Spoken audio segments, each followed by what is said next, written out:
한국의 명작 단편 11번째 이효석의 메밀꽃 필 무렵 시작하도록 하겠습니다. 여러분 안녕하십니까? 한국 명작 단편 11번째 강의를 시작하겠습니다. 오늘 텍스트는 이효석의 메밀꽃 필 무렵입니다. 오래간만에 이 소설을 다시 정독을 해보았는데 정말 이 소설은 군더더기가 한 군데도 없는, 더 이상 집어넣거나 더 이하로 뺄 것이 전혀 없는 흔히 이렇게 완벽하게 만들어진 예술 작품을 잘 빚어진 항아리라는 말로 비유하곤 하는데요. 이효석의 메밀꽃 필 무렵이야말로 하나의 잘 빚어진 항아리라는 이러한 느낌이 들었습니다. 네. 소설도 쉽게 읽히고 또한 그 분량도 짧습니다. 우리가 다루는 이 16강 강의에서의 소설 텍스트 중에서 현진건의 고향 다음으로 짧은 소설이 아닐까 하는 생각을 합니다. 이 강좌를 시작한 지 어느덧 몇 개월이 지나가지고 16강으로 예정되어 있는 강의가 지금 11번째에 들어섰습니다. 예고하기를 우리는 이 16강을 통해서 16편의 소설을 다루기로 했는데 약간 방침을 바꿔가지고 우리가 마지막으로 예정되어 있는 김용익의 겨울의 사랑과 그리고 꽃신이 따로따로 한 시간씩 되어 있는데 겨울의 사랑과 꽃신을 합해서 두 편의 소설을 한 강좌에서 다루겠습니다.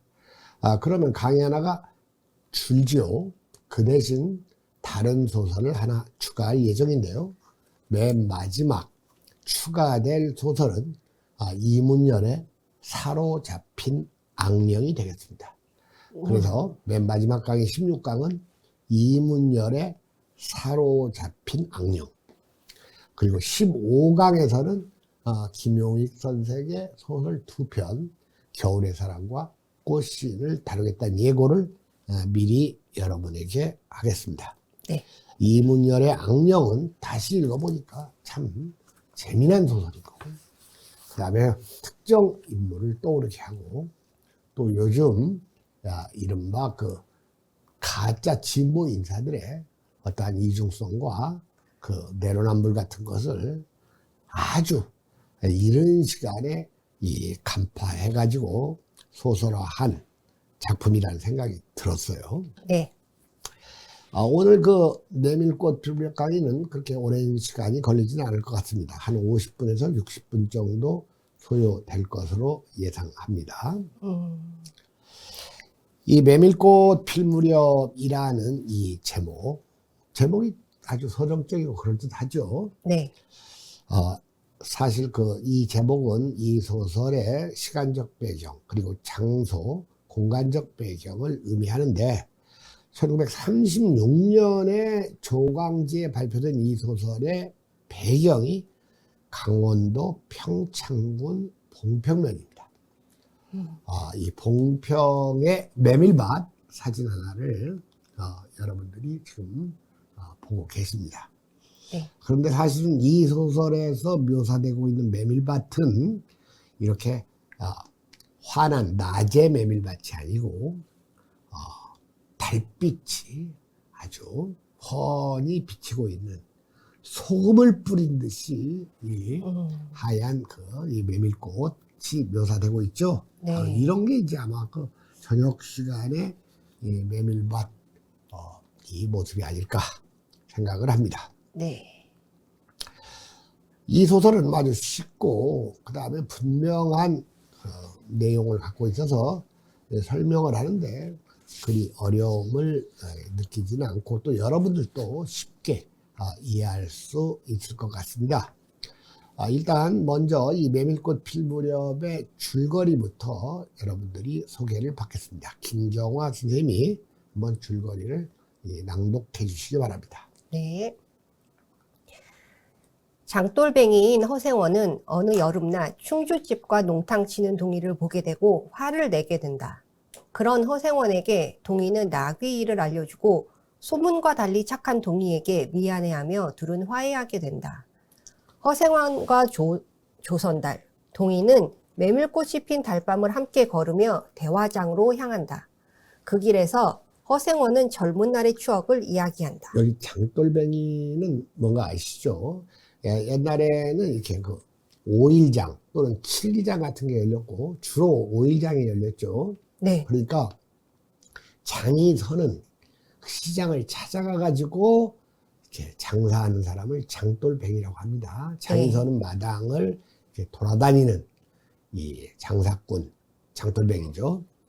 그다음에 지금 여기 이제 그 띄어쓰기가 이렇게 안 됐어요. 여기 사실은 제가 이제 붙여져 있는 것을 따로 교정하지 않았고 그냥 허생원 조선달 이 본문 내용에서는 붙여져 있는데 허생원 조선달이 원래 성원과 선달은 다 조선시대에 상당히 어려운 시험에 1차 관문을 통과한 사람들을 뜻하는 말인데 이것을 이제 보통 사람들에게 이렇게 약간 희화적으로 높여서 부르는 호칭이죠. 그러니까 요즘 박사도 아닌 사람을 뭐 박사라고 이렇게 불러주는 거하고 좀 비슷한 호칭이라고 보면 돼요. 그러니까 이게 그냥 조선달 그러면 조선의 달 무의 뜻이 되니까 조선달 성원 조씨 허씨 그리고 생원 선달 이건 다 문과와 무과의 저 초시에 합격한 사람들을 호칭하는 상당히 높은 호칭이에요. 원래는 저는 조선달이라는 이름인 줄 알았어요. 네 조선달 선달 네. 문과의 그 첫 번째 시험에 합격한 사람입니다. 네. 그 다음 봅시다. 허생원은 강원도 봉평에서 만난 성서방의 처녀와 하룻밤을 지낸다. 이것도 성서방 내 처녀죠. 네. 다음 날 성서방네 처녀는 충북 제천으로 떠났고 생원은 그녀를 찾으러 제천 장에도 들렀지만 그녀를 찾지 못했다. 그날 이후 허생원은 봉평장은 빠지지 않고 들린다. 이야기를 하던 허생원은 동희와 이야기를 하게 되는데 동희는 홀어머니 밑에서 자랐는데 충북 제천에서 태어났다고 말했다. 또한 자신 어머니의 친정이 봉평이라는 말까지 듣는다. 동희는 발을 헛디벼 물에 빠진 허생원을 업어준다. 여기 봉평장은 빠지지 않고 들린다. 봉평장이 중요한 그 배경이고 들린다가 아니라 이제 들른다. 들른다인데 제가 이번에 그 교정을 조금 소홀히 했습니다. 조금 이런 논점 밖의 것인데 여러분들이 글을 쓸 때 자주 틀리는 맞춤법의 사례 중에 하나가 이 들르다를 들리다로 쓰는 거예요. 그 다음에 이제 다른을 틀린이라고 하는 네. 이거 유명 유튜버들도 그거 틀린 겁니다. 뭐 이렇게 많이 하죠. 네. 서모 변호사가 대표적인 사람이에요. 그 다음에 이제 뭐 보이다를 보여지다라고 이제 보여지다 해가지고 이거 신모 유튜버 그 다음에 정모 옛날에 한때 준성맘이라는 별명을 얻은 그 여자 검사 출신의 이 어법의 오류 보이다를 보여지다 이건 막 너무 많이 쓰이고 있죠. 네. 그 다음에 뭐뭐 하 든지를 뭐뭐 하 던지로 말하는 사람들도 엄청 많아요. 네. 저는 방송을 하면서 아무래도 사설 미디어고 유튜브에 불과하지만 이 우리말의 사용 이건 좀 어느 정도 공부를 하면서 해야 된다고 생각해요. 빠지지 않고 들린다가 아니라 들른다. 네. 그 다음 동희는 발을 헛디뎌 물에 빠진 허생원을 업어준다. 그런 동희에게서 어머니가 가을쯤 봉평에 올 예정이며 지금 제천에 살고 있다고 말을 하고 허생원은 동희의 등이 따뜻하고 든든하다고 생각한다. 가까운 주막에서 잠시 휴식을 취한 허생원은 대화장에 들렀다 오랜만에 제천에 들르기로 한다. 다시 걷던 중 허생원은 동희의 채찍이 왼손에 들려 있음을 보게 된다. 깊어가는 여름밤 허생원은 자신처럼 왼손잡이인 동희가 자신의 아들일 것이라고 생각한다. 지금 여기서 소개된 줄거리는 주로 인물과 인물 간의 사건에 치중해가지고 그 줄거리를 소개를 했습니다만은 이 소설은 인물과 인물 사이의 관계와 사건도 중요하지만 이 허생원과 조선달과 그리고 소년장 돌뱅이 동이 세 사람이 네. 나귀를 끌고 이 강원도 메밀밭을 걸어가면서 이 메밀밭이라든지 또는 달밤의 분위기와 교감하는 이 자연 속에 물을 녹아 들어가는 듯이 이 자연 속에 흡입되어 가는 그러한 장면도 아주 중요합니다. 이 소설에서. 네. 그리고 이렇게 자연과의 그 동화, 그 자연 속에 녹아 있는 한 인간의 모습, 이거의 그 아름다운 모습을 그리는 것은 이효석 작가의 특성이라고 할 수가 있습니다.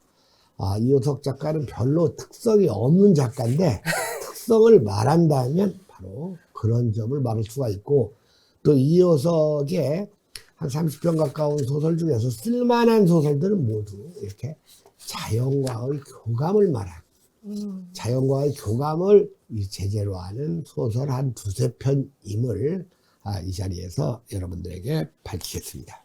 네. 그야말로 한국 단편 소설의 백미, 한국 단편 소설의 수작으로 꼽히는 메밀꽃 필 무렵은 인지도가 아주 높은 네. 단편 소설에 속하죠. 원래 그 당시에 그 젊은 작가들이 대부분 그랬듯이 1920년대 이 사회주의 풍조 유행으로 거의 대부분의 작가들이 이 사회주의 소설을 쓰든지 아니면 사회주의에 동조하는 듯한 내용의 소설들을 썼어요. 그러니까 사회주의에 이렇게 직접적인 지지나 찬성은 하지 않지만 은연중 이 사회주의에 반대하지 않는, 또는 사회주의를 좋게 말하는 이런 경향을 보이는 작가들을 그 당시에 동반자 작가라고 했는데, 이효석도 초기에는 이러한 사회주의적 문학 경향의 성격을 약간 띠다가 중기로 가면서 이 작품의 색채를 바꾸고 순수 문학을 지향했고, 그리고 향토색 짙은 작품들을 발표하게 됩니다. 사실 이효석은 이렇게 향토색 짙은 작품들, 자연과의 교감을 말한 소설들은 많지는 않은데 오히려 그것들만 유명해요. 그리고 이효석이 이른바 그 당시에 유행했던 뭐 현대소년, 모던보이, 모던걸 이런 걸 추구하고, 그야말로 그 서양 문화를 동경하는 듯한, 그리고 이것들과 어우러져 가지고 이 어떤 성적인 본능, 그리고 성의 개방, 이런 걸 말하는 소설들을 많이 썼는데 그런 소설들은 대부분 다 실패했습니다. 이효석의 문체는 상당히 세련된 것이고 어휘도 풍부하고 무엇보다도 소설의 분위기가 시적입니다. 네. 그야말로 시적인 정서로 산문문학, 소설의 예술성을 높였다는 평가를 받는데요. 1907년생입니다. 이효석은. 그리고 강원도 평창군, 요즘 진부라고 있죠. 진부 인터체인지도 제가 있는 걸로 알고 있는데 진부 출생이고, 원래 그 이효석의 가게는 공부를 아주 잘하는, 더 정확하게 얘기하면 시험을 잘 보는 그러한 유전자들을 갖고 있는 가게 같아요. 이게 이제 시험 공부, 그리고 시험 점수, 시험을 잘 본다고 해서 잘 보면 공부를 잘한다고 하는데, 사실은 뭐 시험을 잘 보는 거 그렇게 대단한 건 아닌데, 어쨌든 현대 자본주의 사회에서 시험을 잘 보면 이 세상을 살아가는데 아주 유리하죠. 네. 근데 아마 이효석의 가게는 그런 것 같아요. 이효석의 아버지 이희호 선생이 한경도 출신인데 한성사범학교를 졸업했어요. 한성사범학교는 여러분 그 당시에 사범학교가 굉장히 어려웠거든요. 그럼 박정희 전 대통령도 그 대구사범 출신 아닙니까? 대구. 그런데 한성사범은 아주 인류였거든요. 그리고 이제 이분이 이 국가고시에도 이제 급제를 했고, 그 다음에 이 옛날 양반이 미국의 이 건국 그 창업자 가운데 하나인 그 프랭클린의 자서전도 이제 편역을 했어요. 그러면서 또 한문도 가르쳤고 상당한 지식인이에요. 그래서 그런지 그 아버지를 닮아가지고 이 녀석도 공부를 잘했어요. 강원도에서 이 초등학교, 보통학교 다니고 그 당시 가장 최고 인류라는 지금의 경기 중고등학교를 다녔거든요. 그리고 무엇보다도 경성제대는 그 당시 이 조선인이 입학하기에는 아주 어렵고 정말 몇 안 됩니다. 경성제대 출신은. 그런데 이 경성제대를 다녔고 또 알고 보니까 그 이효석 선생의 맏아들도 아들 장남도 또 경기고등학교를 나오고 또 미국에서 이렇게 살고 그런 또 장남이 있더구만요. 그 아주 공부를 잘하는 집안이었다. 이렇게 말할 수가 있습니다. 이효석과 그 친했던 작가는 그 헌법학자 그리고 나중에 고려대 총장도 지내고 우리나라 야당 대표도 했었던 현민 유진호 선생이었어요. 왜냐하면 현민 유진호 선생도 제가 알기로는 경성제대 출신이거든요. 그러니까 현민 유진호 선생은 젊어서 아주 역량 있는 소설가의 이 모습을 보였죠. 그래가지고 유진호의 김강사와 뒤교수라든지 창랑정기와 같은 아름다운 소설이 있는데 유진호하고 친했던 모양입니다. 근데 이 사람이 이제 이효석 선생이 공부도 잘했고 좋은 대학도 나왔고 그러니까 이제 총독부에 취업을 했어요. 그냥 뭐 아무런 생각도 없이 이런 분은 이효석 선생은 어떤 뭐 식민지 당대 현실 이런 거에 대한 이 날카로운 이 역사 인식은 없었던 것 같아요. 멋모르고 이제 총독부에 취업을 했더니 막 비난이 쏟아지거든요. 그러니까 그런 그 사회에 약간 염증을 느끼고 아마 이제 지방으로 떠돌아다니면서 이 학력이 좋으니까 뭐 이 전문학교 평양에 있는 대동공업 전문학교도 그 당시 좋았던 데인데 그런 데에 선생 노릇도 하고 그러면서 경제적으로 어려울 수밖에 없었죠. 그런 가운데 이제 결혼도 했는데 아주 이 삶이 불행해가지고 부부간의 사이는 좋았지만 건강들이 안 좋아가지고 그 이효석 선생이 젊은 나이에 그 자식도 죽고 그 다음에 부인도 죽었어요. 28살짜리 부인이 죽고 자식 죽고 부인 죽고 3년 만에 이효석 선생도 이 심한 결막염으로 35의 나이로 요사하고 말았습니다. 1930년대에 뛰어난 작가 김유정 그리고 김혜경 이상이죠. 그와 함께 이효석 이 세 분이 모두 이 30대의 나이에 세상을 뜨고 만 것은 대단히 안타깝고 애석한 일이라고 할 수가 있겠습니다. 네. 자, 그러면 함께 이 소설을 좀 강독하는 시간을 갖도록 하겠습니다. 네. 먼저 첫 장면입니다. 읽어주시죠. 여름장이란 애시당초에 글러서 해는 아직 중천에 있건만 장판은 벌써 쓸쓸하고 더운 햇발이 버려놓은 전 휘장 밑으로 등줄기를 훅훅 볶는다. 마을 사람들은 거지반 돌아간 뒤요 팔리지 못한 나무꾼 배가 길거리에 궁식거리고들 있으나 석유병이나 받고 고깃말이나 사면 족할 이 축들을 바라고 언제까지든지 버티고 있을 법은 없다. 춥춥스럽게 날아드는 파리떼도 장난꾼 각다기들도 귀치 않다. 얼뚝배기오 왼손잡이인 드팀전의 허생원은 기어코 동업의 조선달에게 낚아보았다. 자, 여기 이 허생원의 캐릭터가 소개되고 있습니다. 얼뚝배기, 왼손잡이, 드팀전의 허생원이에요. 그리고 허생원의 직업이 이 장돌배기라는 것은 아까 얘기를 했죠. 네.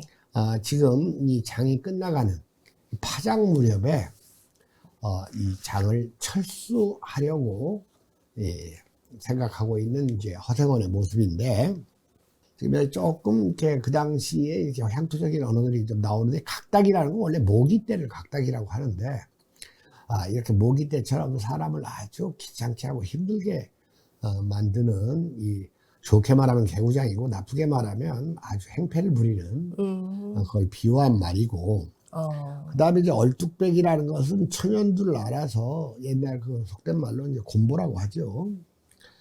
얼뚝배기. 그 다음에 이제 왼손잡이라는 건 이건 상당히 중요한 복선입니다. 이 소설은 복선과 암시라는 이 근대 소설적 기법이 아주 효과적으로 쓰인 모범적인 소설입니다. 그다음에 드팀전이라는 것은 이제 드팀이라는 건 포목. 그러니까 이제 허생원은 주로 이렇게 옷감을 파는 그런 그 장돌배기였던 모양입니다. 그리고 같이 이렇게 이 장도막 즉 장과 장 사이에 이 장을 찾아다니는 동업자 조선달 해가지고 이제 그만 거둘까? 즉 하루 장사를 끝내고 다른데 장이 서는 곳으로 옮겨갈까? 이제 이런 제안을 하는 장면입니다. 읽어보시죠. 그만 거둘까? 잘 생각했네. 봉평장에서 한 번이나 흐뭇하게 사본 일이 있을까? 내일 대화장에서나 한몫 벌어야겠네. 오늘 밤은 밤을 새서 걸어야 될걸? 달이 뜨렸다. 그렇죠. 이 봉평장이 중요한 장소라고 그랬죠. 네. 그러니까 봉평장에서는 별로 재미를 본 적이 없어. 이건 뭘 말하냐? 이 봉평장에 오는 데에는 뭔가 다른 이유가 있기 때문에 그래요. 그걸 벌써부터 이미 이 복선으로 까이고 있어요, 지금. 그러니까 요 정도 아주 날카로운 사람은 왜 봉평장이 이렇게 자주 나올까? 그리고 봉평장에서 별로 돈을 벌어본 일이 없다는데도 왜 지금 여기 봉평장에 와 있을까? 이런 의문을 갖기 시작할 수밖에 없다고 합니다. 네, 그다음. 그다지 마음이 당기지 않는 것을 쫓아갔다. 허생원은 계집과는 연분이 멀었다. 얼뚝배기 상판을 쳐들고 대어설 숫기도 없었으나 계집 편에서 정을 보낸 적도 없었고 쓸쓸하고 뒤틀린 반생이었다.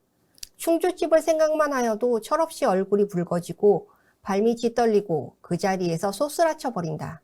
충주집 문을 들어서서 술좌석에서 짜장 동이를 만났을 때에는 어찌된 서슬인지 발끈 화가 나 버렸다. 상위의 붉은 얼굴을 쳐들고 제법 계집과 농탕 치는 것을 보고서야 견딜 수 없었던 것이다. 녀석이 제법 난질꾼인데 꼴사납다. 머리에 피도 안 마른 녀석이 낮부터 술 처먹고 계집과 농탕이야. 장돌뱅이 망신만 시키고 돌아다니누나. 지금 장을 철수하겠다고 하니까 이 동업자인 그 조선달이 충주집에 가서 이제 한잔 하자라고 이제 제안을 했는데 네. 조금 내키지 않지만 이제 함께 갔어요. 근데 지금 여기서 이 허생원은 그야말로 여자와 연애다운 연애를 한 번도 안 해본 이런 인물로 지금 소개되고 있잖아요. 네. 아까도 얘기했지만 이제 얼뚝배기 상판 천연두를 알아가지고 이렇게 그 얼굴이 조금 이렇게 달 표면처럼 된 그 이른바 그 곰보를 얘기하죠. 그리고 얼굴에 컴플렉스도 있고 그렇기 때문에 또 이 여자들이 이렇게 뭐 자기한테 이렇게 뭐 이렇게 좋아해 본 적도 없고 그래서 쓸쓸하고 뒤틀린 반생 한 4, 50 정도의 나이라고 봐야 되겠죠. 그런데 은근히 이 봉평장의 이 객주집의 충주집, 충주집이니까 이제 그 주모겠죠. 충주집을 조금 좋아를 했어요. 그런데 그러니까 이제 생각만 해도 얼굴이 붉어지고 발밑이 이제 떨리니까 충주집에 좀 마음이 있었어. 그래서 이 조선달이 이제 가자니까 이제 따라갔어.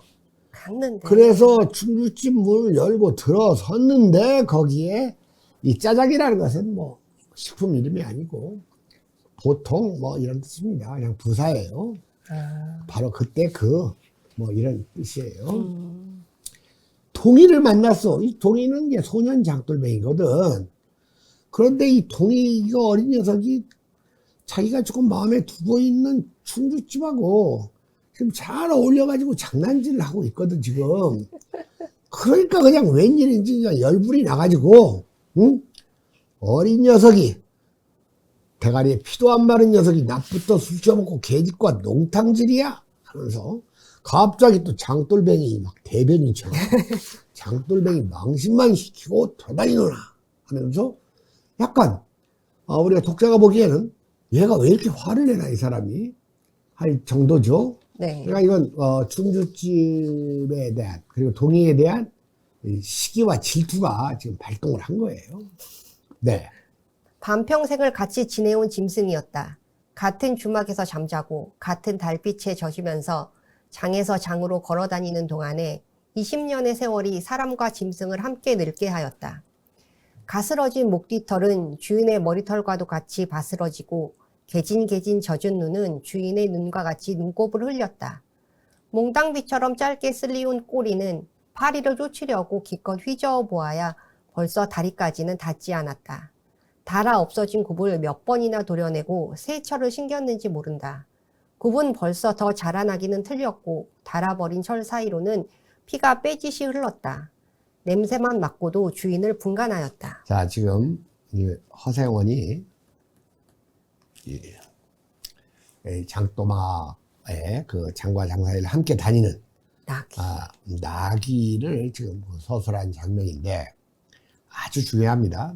이 소설에서 가장 중요한 복선은 동이에요. 아까 소년. 네.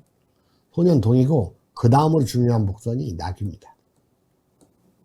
동이는 이 허생원의 아주 중요한 인물이고 나귀는 이건 허생원의 분신입니다. 분신. 그래서 여기에서 묘사되고 있는 이 나귀의 모습은 인간으로 치면 허생원의 지금 모습 이것과 똑같다라고 보면 되고 이 허생원과 나귀는 그야말로 이 주객일체의 이 동화된 감정을 가지고 있습니다.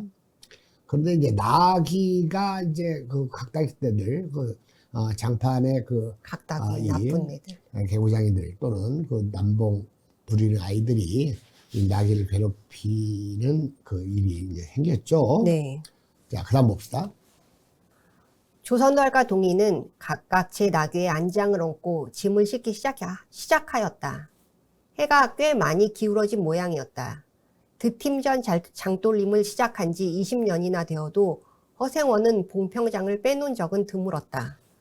충주, 제천 등의 이웃 군에도 가고 멀리 영남 지방도 헤매기는 하였으나 강릉쯤에 물건하러 가는 외에는 처음부터 끝까지 군내를 돌아다녔다. 닷새만큼씩의 장날에는 달보다도 확실하게 면에서 면으로 건너간다. 고향이 청주라고 자랑 삼아 말하였으나 고향에 돌보러 간 일도 있는 것 같지는 않았다. 장에서 장으로 가는 길에 아름다운 강산이 그대로 그에게는 그리운 고향이었다. 자, 그 사이에 이제 스토리가 상당히 전개가 됐습니다. 네. 아까 그 충주집에서 열받아가지고 그 동이에게 이제 화풀이를 했거든요. 근데 네. 심하게 막 동이의 뺨을 쳤어요. 그러니까 동이가 멋졌고 또 당혹도스럽고 그러니까 살짝 자리를 벗어나고 그 사이에. 충주집이 뭐 이렇게 웬 행패를 어린이한테 부리는 식으로 이제 눈을김을 했어요. 그러고 이제 동이는 없어졌고 이 허생원과 주선달이 이제 술을 마시고 있는데 갑자기 이 사라졌던 동이 뺨을 맞고 사라졌던 동이가 나타나가지고 생원 각다기 떼들이 나귀를 괴롭히고 있어요 하고 알려주는 거야. 네. 그러니까 동이가 이거 얼마나 착한 애야. 술 먹고 주모하고 뭐 이렇게 수작 부리고 있다고 이 뺨을 한 대 맞았는데도 이 허생원의 나귀를 장판에 이 남봉 녀석들이 괴롭히는 걸 보고 막 그 나귀를 구해야 된다고 와서 빨리 알려줬잖아요. 네. 그러니까 미안하기도 하고 이제 고맙기도 하겠죠. 그래서 아까 그 나귀의 장면은 그 나귀를 구하러 가가지고 나귀를 구하고 아이들을 내쫓고 그 다음에 나귀에 대해서 얘기하는 부분입니다. 그런데 이제 그때 내쫓는 장면도 이 녀석들이 막 이렇게 너희들이 이렇게 나귀를 괴롭히니까 그러지 그러니까 우리가 괴롭힌 거 없어요. 지가 무슨 암나귀. 이렇게 뭐 발전이 나가지고, 그 파트너가 눈에 안 보이니까 막 발광을 한 것 뿐이에요 하면서 저 나귀 얘기를 하고 있거든요. 근데 그러한 나귀의 모습은 또 허생원의 모습을 똑같이 암시한다는 것도 여러분들이 이 소설을 읽으면서 충분히 네. 이해할 수가 있고, 이 소설은 쉬운 소설입니다. 네. 그런데 이런 일이 있고 나서 이제 떠나는 거죠. 동의까지 이제 일행이 돼가지고 네. 세 명이 이 다음 장판을 향해서 밤새 이 달빛 아래를 이제 걸어가고 있는 장면인데, 여기 또 봉평장 얘기가 또 나오잖아요. 이렇게 봉평장을 빼놓은 적은 드물었다. 그러면 여기는 뭔가 중요한 사연이 있다 그겁니다. 네. 그리고 또 보세요. 뭐 고향이 어디고 뭐 이런 말도 하지만 장에서 장으로 가는 길의 아름다운 강산이 그대로 그리고 고향, 이런 말이 나오죠. 네. 아주 이 천부적인 장돌뱅이의 이러한 기질을 타고난 것이 또 허생원이고, 이러한 그 장돌뱅이의 삶은 이렇게 그 장판을 돌아다니는 장사꾼에 멈추지 않고 장돌뱅이의 삶이기 때문에 밤길을 자연과 보타는 한 그 삶의 모습, 이런 걸 경험하고 있다는 것을 여러분들이 같이 생각하시기 바랍니다. 네. 다음 봅시다. 반날 동안이나 뚜벅뚜벅 걷고 장터 있는 마을에 거지반 가까웠을 때 거친 나귀가 한바탕 우렁차게 울면, 더구나 그것이 저녁녘이어서 등불들이 어둠 속에서 깜빡거릴 무렵이면 늘 당하는 것이건만 허생원은 변치 않고 언제든지 가슴이 뛰놀았다. 자, 그렇게 이 반복되는 이 장과 장 사이의 이동인데도 이 새로운 풍경이 전개되고 새로운 장면이 나타나면 가슴을 뛸 정도로 이렇게 그 자연 속에 이 장돌뱅이의 삶을 살아가는 거에 대해서 대단히 이렇게 그 기질이, 이런 자연 속의 장돌뱅이 기질을 타고난 그런 그 캐릭터가 허생원이에요. 네. 가슴이 뛰놀았다. 이건 자연을 말 그대로 제대로 누리고 있다는 뜻 아닙니까? 네. 그 다음 봅시다. 네. 호탕스럽게 놀았다고는 하여도 계집 하나 후려보지는 못하였다. 계집이란 쌀쌀하고 매정한 것이었다. 평생 인연이 없는 것이라고 신세가 서글퍼졌다. 일신에 가까운 것이라고는 언제나 변함없는 한 필의 당나귀였다. 그렇다고는 하여도 꼭 한 번의 첫일을 잊을 수는 없었다. 뒤에도 처음에도 없는 단 한 번의 괴이한 인연. 봉평에 다니기 시작한 젊은 시절의 일이었으나 그것을 생각할 적만은 그도 산 보람을 느꼈다. 달밤이었으나 어떻게 해서 그렇게 됐는지 지금 생각해도 도무지 알 수 없어. 평생 여자 그리고 연애하고는 이 인연이 없던 그 허생원. 네. 그렇기 때문에 한편으로는 신세가 서글프기도 하고, 언제나 그 여자들한테는 쌀쌀하고 매정한 대우를 받아온 허생원이지만, 그에게도 이 한 번의 엄청난 대사건은 있었습니다. 뒤에도 처음도 꼭 없어. 한 번의 첫일. 그러니까 처음이자 마지막이죠. 그야말로 이게 봉평에 다니기 시작한 젊은 시절의 일이었고, 그걸 생각하면 참 보람을 느꼈다는 거예요.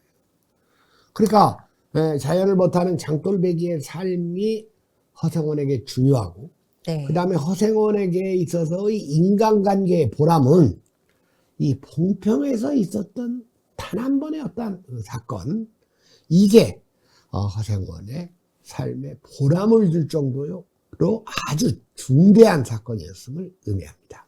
네. 달밤이었으나 어떻게 해서 그렇게 됐는지 지금 생각해도 도무지 알 수가 없어요. 지금 보세요. 이 대사를. 보통 이 대사는, 예를 들어서 허생원은 지금 뭐 허생원이 공부를 했으면 얼마나 했겠어요. 내가 보기에는 뭐 공부를 거의 안 했다고 봐야 되겠죠. 책도 거의 안 읽었다고 봐야 돼요. 그러면 말을 잘한다고 생각하기가 어렵죠. 타고나지 않는 이상. 근데 소설을 잘 못 쓰는 사람들이 어떤 생각하면 무식한 사람이니까 꼭 말을 잘 못하고 무식하게 이렇게 뭐 대화를 만들 때 해요. 여러분들 드라마, 영화, 그리고 소설, 이러한 서사 문학에서 이 다이얼로그라는 거, 이른바 그 대화죠. 담화 대화인데, 이건 그 사람의 어떠한 그 학력적 조건이나 나이나 인생 경험과 똑같이 하려고 하면 실패해요. 무조건. 똑같이 하려고 하면 뻔한 말들, 재미없는 말들, 한국 아저씨들 재미없는 말 해봐야, 웃기려고 해봐야 남들이 웃지도 않으니까 지가 얘기해놓고 지가 먼저 웃는 그런 말들을 소설에다가 자꾸 반복해봐. 뭔 소설이 재밌겠어. 그런 걸 자꾸 해대는, 그래야지 실감이 날 거라고 생각하는 드라마 작가나 또는 그 시나리오 작가나 소설가가 있다면 무조건 실패합니다. 이 다이얼로그는 그 사람의 학력이나 지역이나 또는 직업과 상관없이 아주 알차게 압축돼서 제시돼야 돼요. 지금 보세요. 달밤이었으나 어떻게 해서 그렇게 됐는지 지금 생각해도 도무지 알 수 없어. 이런 말들이 평범한 말 같지만 굉장히 의미가 있는 다이얼로그입니다. 자, 어떻게 해서 그렇게 됐는지 지금 생각해도 도무지 알 수가 없어. 이건 뜻밖의 이루어졌다는 뜻이지만 여기에 뭘 전제하고 있습니까? 달밤이었으나를 전제하고 있잖아요. 바로 이 천년부지의 이 남녀의 그 하룻밤의 사건이 달밤과 관련된 겁니다. 이 달밤에 이 자연이 그 물은 녹아버린 이 어떤 분위기. 근데 이런 걸 지금 대화를 통해서 좀 암시를 하고 있어요. 제가 다 얘기하면 이렇게 그 김이 새니까 사건이 나올 때 과연 이 봉평에서의 하룻밤 일이라는 것이 어떤 일이었는지는 함께 읽어가면서 또 보도록 하겠습니다. 네. 달밤에는 그런 이야기가 격에 맞거든. 조선달 편을 바라는 보았으나 물론 미안해서가 아니라 달빛에 감동하여서였다. 이지러는 졌으나 보름을 갓 지난 달은 부드러운 빛을 흐뭇이 흘리고 있다. 대화까지는 80리의 밤길, 고개를 둘이나 넘고 개울을 하나 건너고 벌판과 산길을 걸어야 된다. 길은 지금 긴 산허리에 걸려 있다.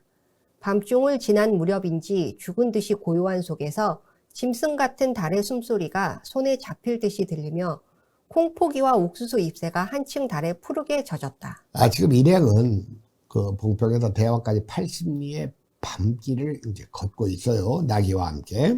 80리. 야, 그런데 지금 이 묘사 보세요. 길은 산허리에 걸려 있다 해놓고 밤중을 지난 무렵인지 죽은 듯이 고요한 속에서 짐승 같은 달의 숨소리. 이 달이라는 건 우리가 소리가 들리는 게 아니에요. 네. 시각적인 거예요.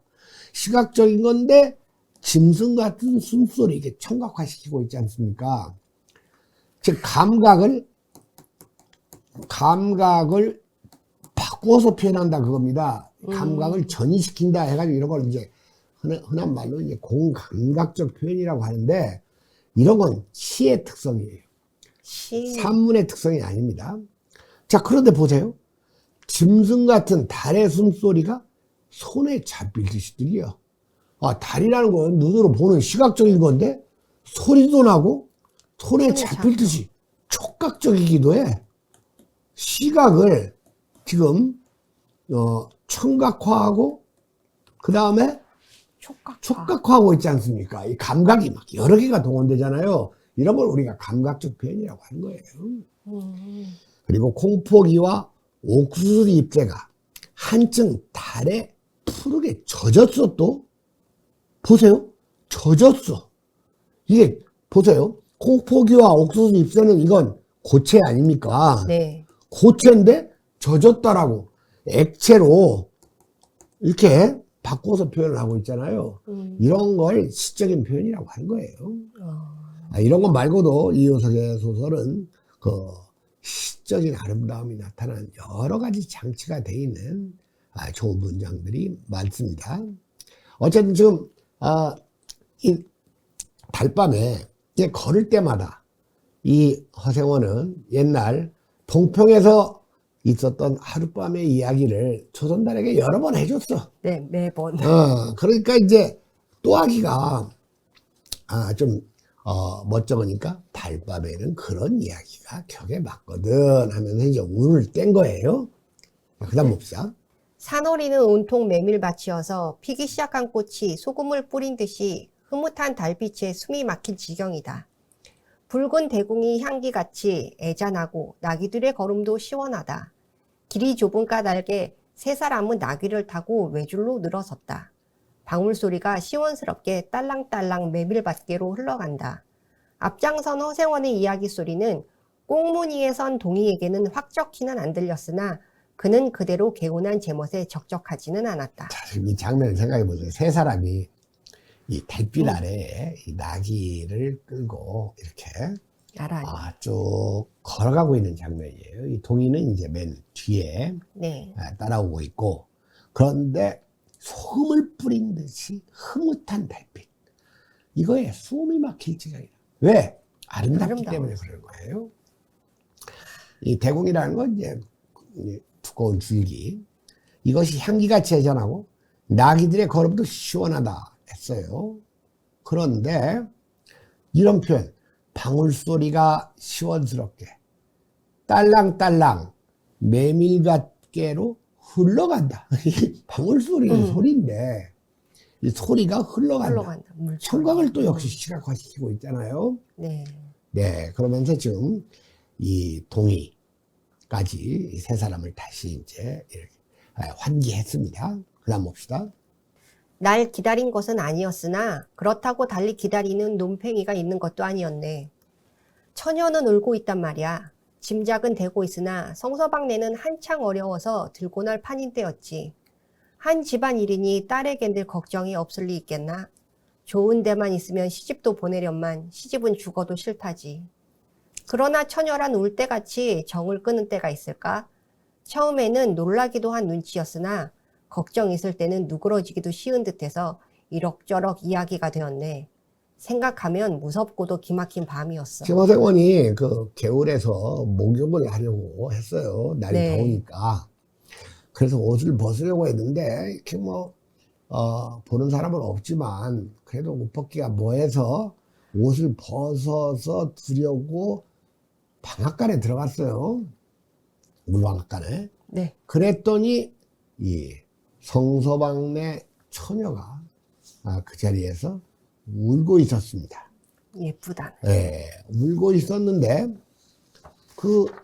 울고 있는 성서방네 처녀를 본 거죠. 네. 그러면 두 사람이 서로 대화를 하게 되고, 그 다음에 어떤 일이 있었느냐를 보세요. 생각하면 무섭고도 기막힌 밤이었어. 이 한 문장으로 그냥 모든 걸 말해주잖아요. 이건 엄청나게 말을 잘하는 사람이 아니면 이런 표현을 할 수가 없어요. 그렇잖아요. 그러니까 제가 아까 얘기했잖아요. 장돌배기니까 장돌배기 대화처럼 이렇게 뻔하고 막 낡고 이런 말들 하면 안 된다. 이렇게 대화라는 건 이렇게 압축시켜야 된다. 생각하면 무섭고도 기막힌 밤이었어. 이란 그 물방앗간에서 무슨 일이 있었는지를 그냥 단 짧은 문장 하나로 이렇게 말해주고 있지 않습니까? 네. 이런 말을 잘해야지 이효석처럼 이렇게 짧게 소설을 속된 말로 쌈박하게 쓸 수가 있는 거예요. 네. 넘어봅시다. 다음 장도막에는 벌써 온 집안이 사라진 뒤였네. 장파는 소문에 발끈 뒤집혀 고작해야 술집에 팔려가기가 상수라고 처녀의 뒷공론이 자자들 하단 말이야. 제천 장파는 몇 번이나 뒤졌겠나. 허나 처녀의 꼴은 꿩거먹은 자리야. 첫날 밤이 마지막 밤이었지. 그때부터 봉평이 마음에 든 것이 반평생을 두고 다니게 되었네. 반평생인들 잊을 수 있겠나? 그렇죠. 이 봉평에서 이 성서방네 처녀와 맺은 하룻밤의 인연.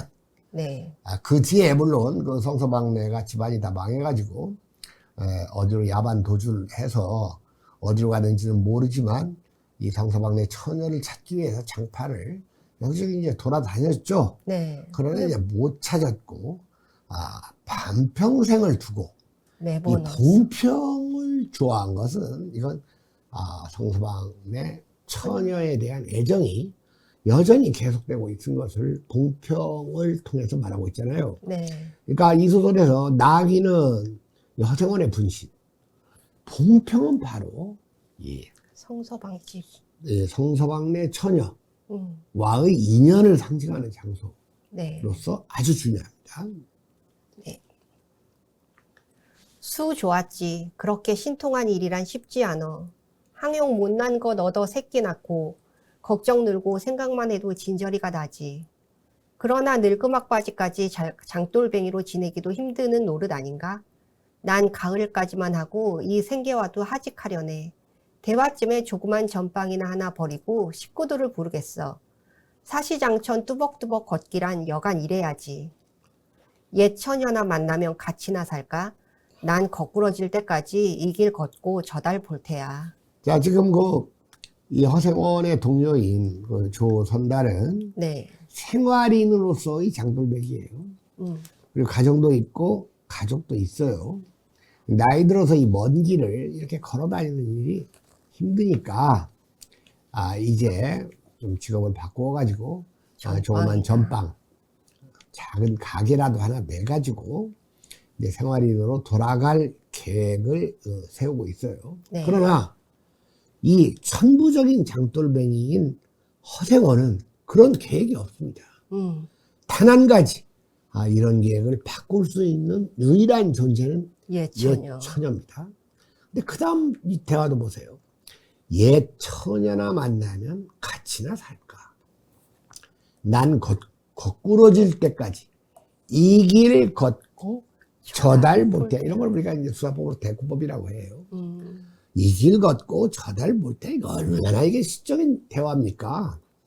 그러니까 그야말로 공부를 안 한, 학교도 못 다닌 장돌뱅이의 대화가 아니죠. 말을 아주 잘하지 않습니까? 네. 네.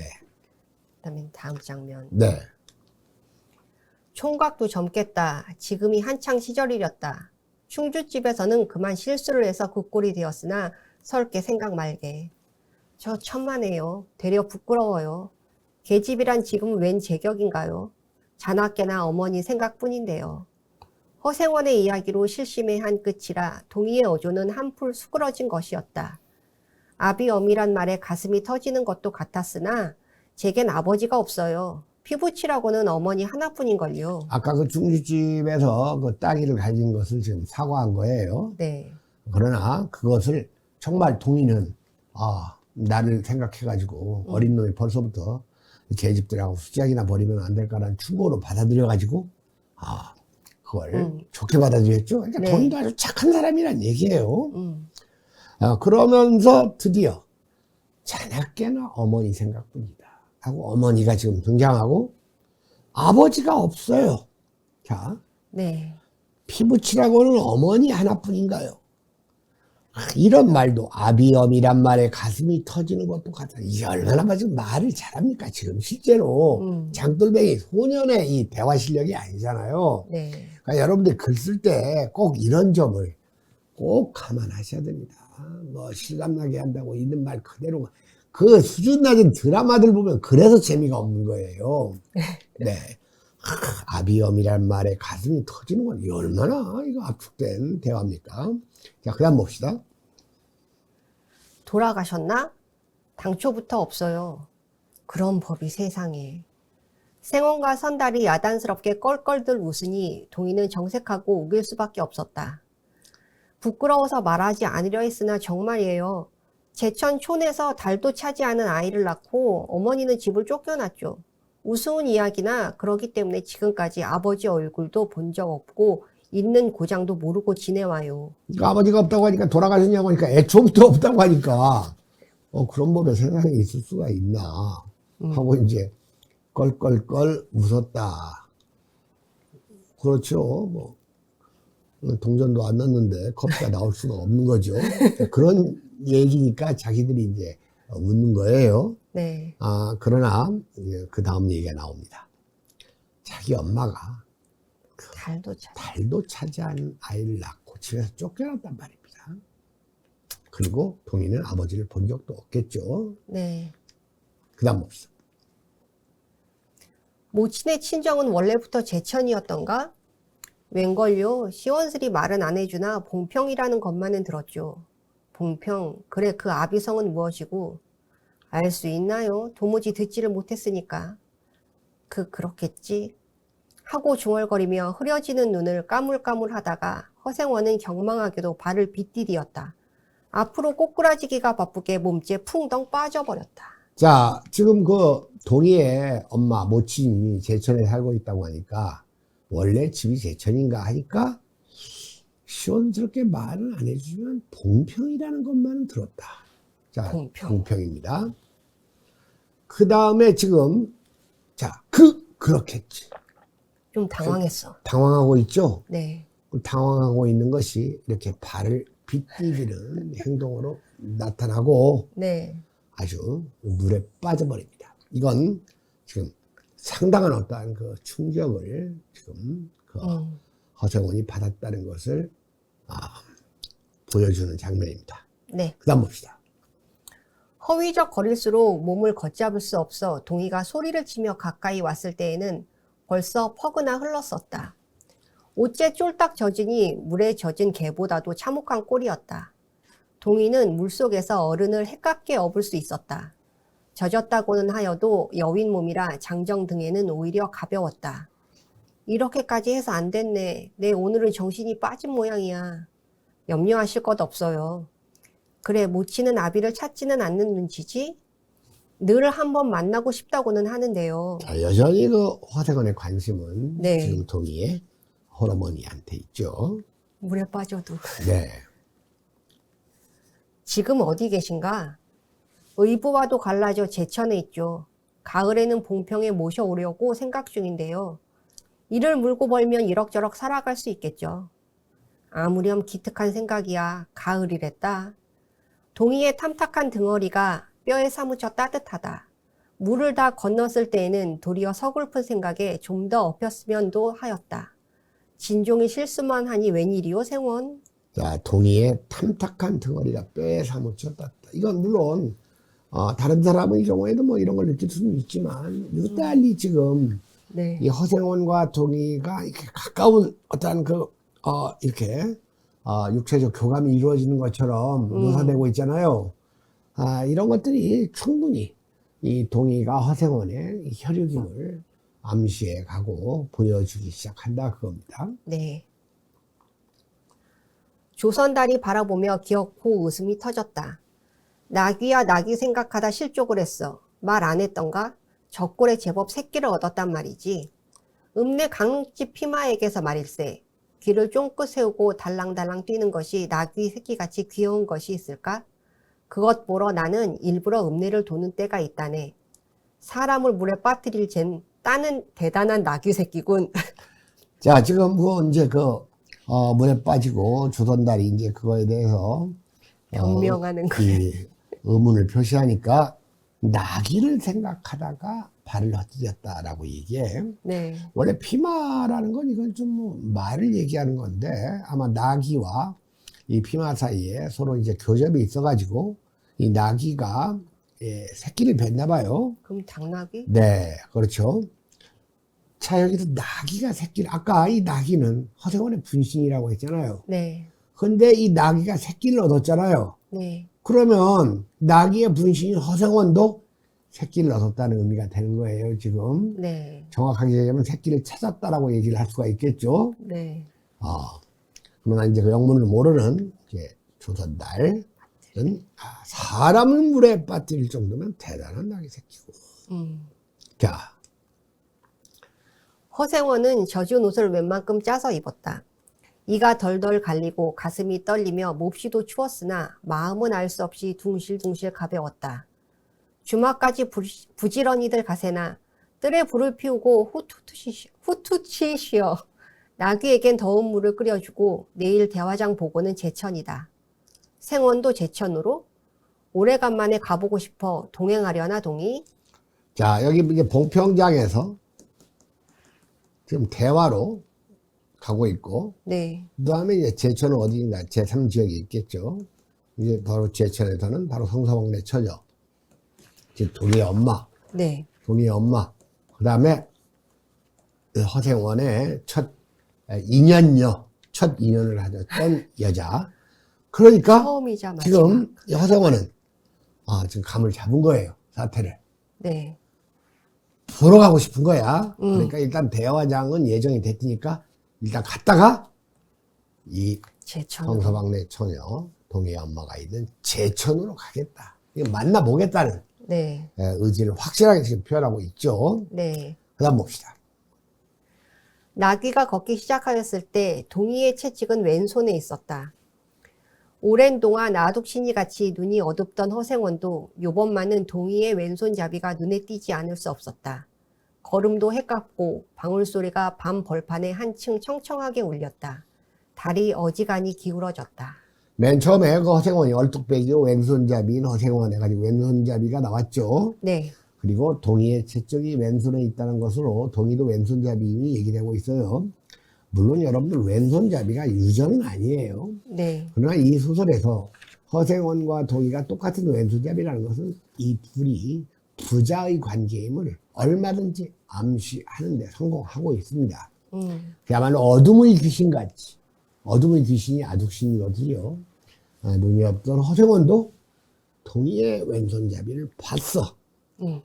그리고 걸음도 가볍고 방울 소리가 청정하게 울리는 가운데 시간 달이 어지간히 기울어지면서 끝나는 소설입니다. 네. 이만하면 이것이 그 장돌뱅이 삶의 그 애환과 그 한번 평생에 맺은 기막힌 인연, 그리고 이 새로운 그 옛 연인과의 조우, 해후, 이런 걸 다루고는 있지만 이 달빛이 비치는 이 메밀밭 산길에서의 이 자연과 교감하고 그 하룻밤에 이렇게 그 쉽게 이루어지기 어려운 일들이 이렇게 이루어지고 이런 것들이 다 이 자연으로부터 받는 어떤 감화력과 관련도 된다는 입장을 이효석은 취하고 있습니다. 이효석 선생은 그 1930년에 이제 그 경성계국대학의 영문학부로, 그 당시에는 영문학부하고 법문학부가 이렇게 같이 있었어요. 문학부하고 이 법학부가. 그리고 나중에 이제 그 이경원, 전주 이씨 이경원과 결혼해가지고, 서울 수성동에서 이제 살림을 차렸는데, 1929년이면 세계 경제 대공황 때입니다. 당연히 식민지 조선도 불황에 빠졌고, 이효석도 경제적 어려움을 겪었고, 그 다음에 조선 총독부 이 검열계 서기로 취업을 했지만, 그 총독부 일을 한다는 어떤 그 부끄러움, 그리고 세간의 비난, 비난 때문에 이제 그만두고, 그런 가운데 1940년 안타깝게도 처와 자식 둘 다 병으로 연이어서 세상을 뜨고 맙니다. 실망한 이효석은 이제 그 만주 여행을 해요. 그리고 이 하얼빈에 가가지고, 그 당시에 이 하얼빈이 이 러시아풍의 그 서구식 건물도 있고, 그래가지고 하얼빈에 갔다 왔던 사람들은 다 하얼빈이 좋다고들 하는데, 이효석도 이제 하얼빈에 다녀왔던 모양이에요. 그러나 건강이 급작스럽게 악화돼가지고 1941년 뇌망염, 결핵으로 시작한 그 뇌망염으로 수술을 받고 완치되지 못한 채 42년에 평양 도립병원에서 더 이상 치료할 수 없다, 이렇게 사형언도를 받고 퇴원해가지고 한 달 가까이 버티다가 자택에서 이 결핵성 뇌수막염으로 사망을 합니다. 이효석 선생의 장편 중에서 제일 유명한 것이 이 죽기 3년 전에 쓴 그 화분이라는 그 장편 소설이 있어요. 이게 이제 제일 많이 알려져 있어요. 왜냐하면 영화로 찍게 줬거든. 약간 에로틱하니까. 그러니까 소설 중에서 좀 에로틱하면 영화로 잘 만들어지잖아요. 그래서 이제 화분도 영화가 된 적이 있는데, 이거 정말 형편없는 소설입니다. 그냥, 뭐 이렇게 교회에다가 예쁜 집 하나 사놓고, 거기다가 이렇게 맹하고 예쁜 여자 하나 살게 하면서 시간 날 때 놀러 간다는 얘기예요. 네. 이런 매간이 없는 소설들. 그러니까 이효석 선생은 저는 이효석 선생 소설 중에서 메밀꽃 필 무렵이 압권이고, 그 다음에 이제 산이라는 소설과 들이라는 소설이 있어요. 그리고 이제 이효석 선생의 수필 중에서 아마 여러분들이 학교 다닐 때 배웠던 적이 있는 낙엽을 태우면서 생각날 거예요. 가을이 깊어지면 나는 거의 매일 뜰의 낙엽을 긁어모으지 않으면 안 된다고 시작되는 이 수필의 일부분을 한번 이 시간을 통해서 함께 감상해 보겠습니다. 네. 벚나무 아래에 긁어모은 낙엽의 산더미를 모으고 불을 붙이면 속의 것부터 푸석푸석 타기 시작해서 가는 연기가 피어오르고 바람이나 없는 날이면 그 연기가 낮게 드리워서 어느덧 뜰 안에 가득히 담겨진다. 낙엽 타는 냄새같이 좋은 것이 있을까? 가재 볶아낸 커피의 냄새가 난다. 잘 익은 개암 냄새가 난다. 갈퀴를 손에 들고는 어느 때까지든지 연기 속에 우뚝 서서 타서 흩어지는 낙엽의 산더미를 바라보며 향기로운 냄새를 맡고 있노라면 별안간 맹렬한 생활의 의욕을 느끼게 된다. 연기는 몸에 배서 어느 결인지 옷자락과 손등에서도 냄새가 나게 된다. 가재는 갓 볶아낸 커피 냄새가 난다. 이효석은 커피 광이었었어요. 네. 커피 마니아. 그 당시로서는 참 드문 예죠. 네. 그 다음 봅시다. 나는 그 냄새를 한없이 사랑하면서 즐거운 생활감에 잠겨서는 새삼스럽게 생활의 제목을 진귀한 것으로 머릿속에 떠올린다. 음영과 윤택과 색채가 빈곤해지고 초록이 전혀 그 자취를 감추어버린 꿈을 이룬 헌출한 뜰 복판에 서서 꿈의 껍질인 낙엽을 태우면서 오로지 생활의 상념에 잠기는 것이다. 가난한 벌거숭이의 뜰은 벌써 꿈을 매이기에는 적당하지 않은 탓일까? 화려한 초록의 기억은 참으로 멀리 까마득하게 사라져 버렸다. 벌써 추억에 잠기고 감상에 젖어서는 안 된다. 자, 이런 가을이다. 데는 문체가 아주 유리하죠. 이런데 음영과 윤택과 색채가 빈곤해지고 초록이 전혀 그 자취를 감추어버린 꿈을 잃은 허전한, 원래 허전한이라고 되어 있는 데도 있습니다.